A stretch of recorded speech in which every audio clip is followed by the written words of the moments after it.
मौला आपको सलामत रखें। करबला मौला में मौजूदगी कैसी लगती है?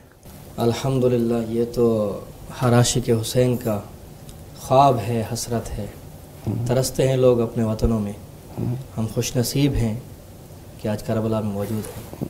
थोड़ा सा अल्फाज नहीं है कि जो बयान किए जा सकें कि करबला में क्या क्या महसूस कर रहे हैं। सुभान अल्लाह। तो ऐसा समझें कि जैसे कहते हैं कि जीते जागते जन्नत को देख रहे हैं। अल्हम्दुलिल्लाह, ये तब्दीली यानी एक चीज़ होती है कि बंदा जो चीज़ बार बार देखता है उससे दिल भरने लग जाता है। तो करबला ऐसी जगह है कि जहाँ पर आने के बाद दिल करता है कि बार बार बंदा यहाँ पे आए। सुभान अल्लाह। तो मेरी तो अक्सर जैसे फरामीन में है कि मासूमीन अलैहिस्सलाम के रोज़े की गुंबद पर पहली निगाह पड़ती है तो आपकी 3 दुआएं जो हैं वो कबूल हो जाती हैं। तो उनमें से मेरी मुसलसल पहली दुआ यही होती है कि मेरे मौला मेरी ज़ियारत जो है आखिरी ज़ियारत ना हो, मुझे बार बार बुलाए। सुभान अल्लाह। तो माशाल्लाह बड़ा सुकून मिलता है।